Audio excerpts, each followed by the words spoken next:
Hi guys, Sam Martinez. Today I want to talk about the F word in benefits. What is the F word? And that is fiduciary. Yeah, big word. You guys probably know if you're already managing benefits, if you're a business owner, HR professional, or if you touch employee benefits at all, you're probably familiar with the word. But let's define it more properly. Because what I see is that a lot of people are confused with what exactly does it mean to be a fiduciary. First of all, and second of all, who is a fiduciary? Now, the IRS and the Department of Labor is pretty clear on who a fiduciary is. And the law is ERISA. And so ERISA is actually governed by the IRS and the Department of Labor. So the Department of Labor says this about being a fiduciary. Who is a fiduciary? First of all, anybody who exercises any discretionary authority over the management of the plan, and I'm talking about 401k plan or any type of employee benefits, or the management or disposition of plan assets. Well, you might say, well, that's not me. Hold on, there's more. Provides or has a responsibility or authority to provide investment advice for direct or indirect compensation or fee is a fiduciary. But third, has discretionary authority or discretionary responsibility related to the administration of the plan.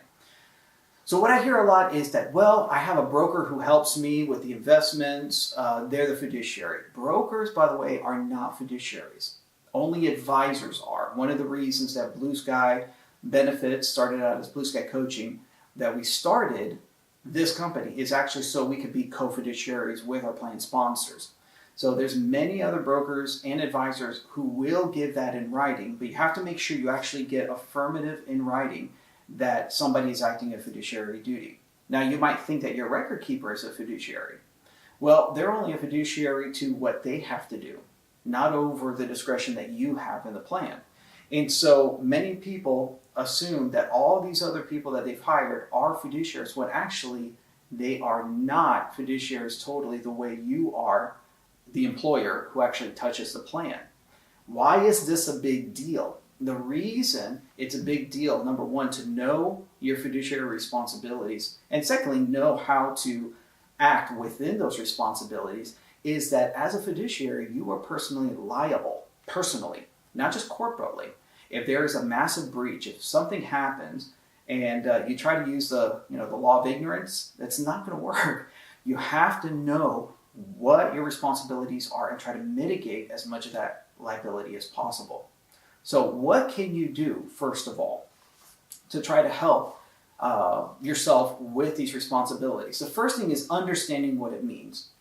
What are the responsibilities of plan fiduciaries? Well, one is acting solely in the benefit of the employees, for those that this is being provided for. So if you have employees, chances are they are your most valuable asset. And chances are that you started these benefits to benefit them anyways.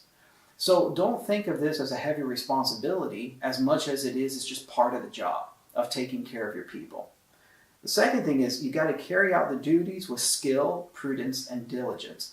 This is where I see things fall apart in a lot of companies, is that benefits are started for the benefit of the employees, but prudence, care, and diligence is not exercised because you're trying to do 100 other things for the business. So it's not that it is overly difficult, but it is something you do have to pay attention to. Now, if you don't want to do all these duties yourself, you can hire it out. That's why people hire people like me to be a co-fiduciary and help out with the investment advice, and hire other people like ERISA attorneys and other competent help to help you with these responsibilities. Also, you got to follow the plan documents. That's another mistake that a lot of plan fiduciaries do. They don't know the in and outs of their plan, so they don't manage it according to the plan. And that is one of the important duties of a fiduciary. Another thing is diversify plan investments, also paying only reasonable expenses of administering the plan, and avoiding conflicts of interest. That is a whole topic in itself, avoiding conflicts of interest.